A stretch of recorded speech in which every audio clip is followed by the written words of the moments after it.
Take a look at this. A caravan of federal immigration officials rolled up to a massive Hyundai EV battery plant in Elabel, Georgia. That's about 20 minutes outside of Savannah on Thursday. Now, nearly 500 workers were arrested. Most of them were South Korean citizens, and the majority of which did not work for Hyundai or its partner, LG Energy Solutions. Officials are calling it the largest ever Homeland Security enforcement operations at a single location. But the raid prompted some pushback from South Korean officials who said this on Friday.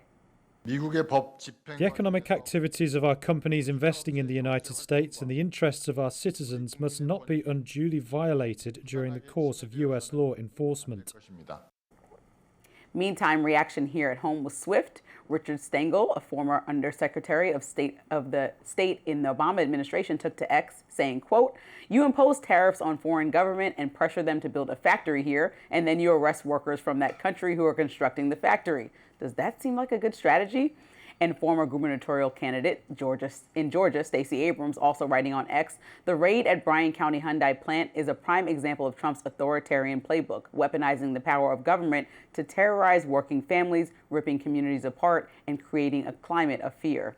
Some are saying, however, this on the Hyundai situation. The X account for the Geiger Capital Substack posted this: Hyundai got billions of taxpayer dollars and huge tax incentives for this plant in Georgia because they promised good-paying jobs for local Americans.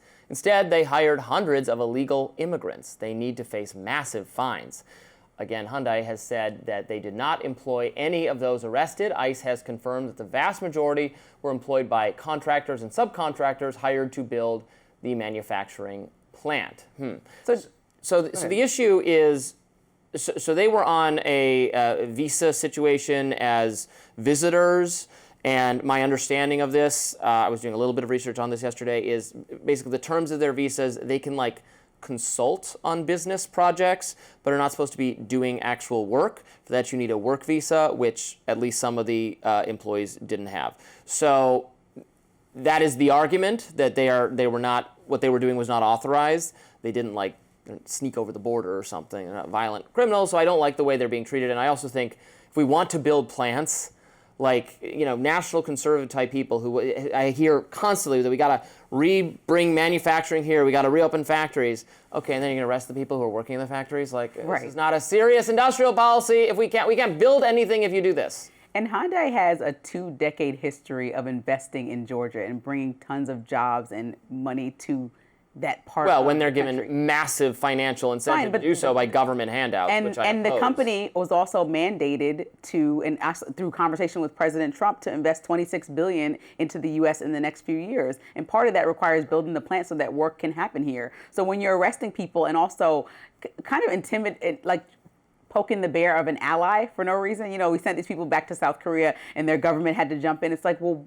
that is not the violent criminals that you promised on the campaign trail to attack. And I think but there's bipartisan concern about the way that we're bothering working families or people trying to come here to help build up the U.S. economy. Because when you think about it, Anna Paulina Luna was on Joe Rogan's show, and he was like, I'm confused about this immigration policy. I think everyone, for the most part, that I spoke to, and I know there's no blanket poll that shows every single person on the same page, but most people agreed that violent criminals should leave the country. I think with this Hyundai plant, this was the example of targeting the wrong people that were actually doing the thing that you kind of insisted that Hyundai, as a non-American company, do to be conditioned. The confusion is that President Trump and others in the MAGA coalition just want to deport, for the most part, violent criminals, and not necessarily everybody working in vital industries or restaurants or hotels or But you always say that, but doesn't the buck stop with Trump? But other people, including Stephen Miller, his principal immigration advisor, wants to deport literally every single person who is here illegally. All of them. They all got to. I mean, but who's in charge, though? That's what I mean. Like, it should stop with Trump. This goes to what I was talking about on my radar. There's a genuine difference of opinion among